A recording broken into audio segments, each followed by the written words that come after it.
Hi there, welcome to our channel. What affected me as to waking up more so than anything else, I guess, was the thought of Armageddon and the resurrection. I'm of the 1950s generation, and with all the promises believed, Armageddon was going to come in my generation. We all felt that if you do your best, we never did anything like some of the Bible relics of old. We all stood a good chance of making it through Armageddon.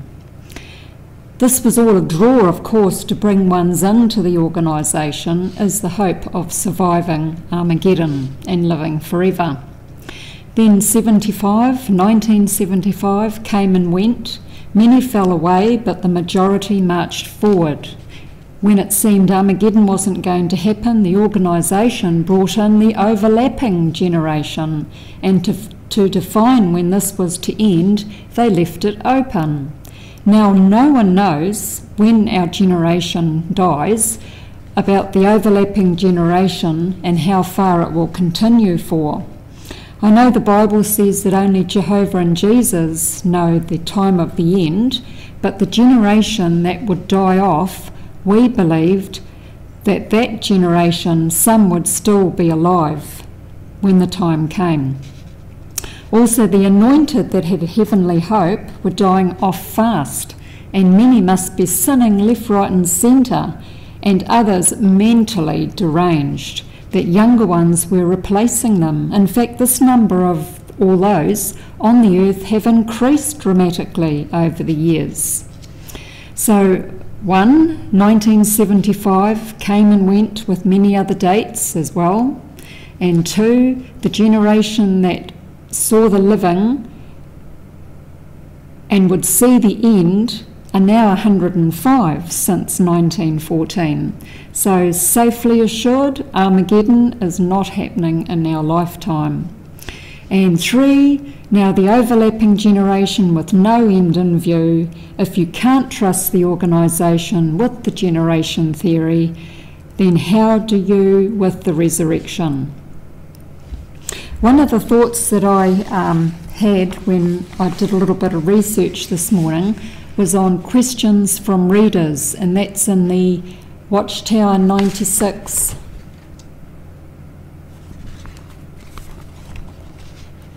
August the 15th. And it goes on to say, but it seems that in the mid-30s, the full number of the 144,000 was basically completed. Loyal Christians with the earthly hope unite in worship with the anointed as one flock. And then it goes on to talk about the memorial celebration and the attendance. And in 1935, 63,000 attended, and those partaking of the emblems were 52,000, so that's nearly all of them. And then 30 years later, in 1965, the attendance was 1,933,000. So the partakers decreased to 11,550. And then in 1995, the attendance jumped to 13,147,000, and a small number, 8,645, partook. But those with the earthly hope, their numbers increased. So this gave us sort of insurance back then that with those numbers of the anointed decreasing drastically, Armageddon was very close. But we're told there's no cause for concern when these numbers increase. Over the years, even newly baptised ones have suddenly begun to partake. After a while, they acknowledge that this was an error. Some have recognised that they partook as an emotional response to personal, physical or mental strain, but they came to see that really they were not called to heavenly life. They asked God for merciful understanding. So there's no need for any of us to be concerned with these numbers. It's not up to us to judge. Jesus had solid assurance given to us. He said, I am the fine shepherd and I know my sheep. They just don't know him. They're mentally deranged, ones that don't know Jesus. There is every reason to believe that the number of anointed ones will continue to decline. The other sheep can look forward to surviving the impending Great Tribulation.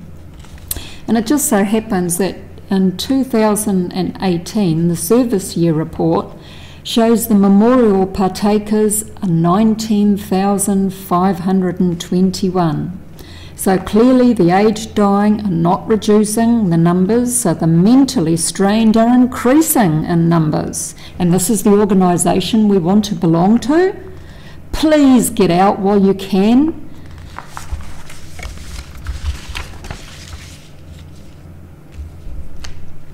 So in all, it's really, we get sucked into this organisation with all the promises and the hopes for the future.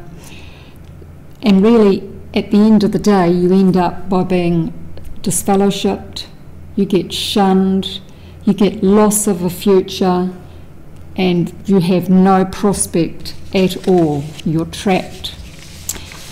So that's my thoughts for this time. Next time we can look at perhaps the resurrection hope, or not. So if you like this video, please give me a thumbs up, and we'll see you next time.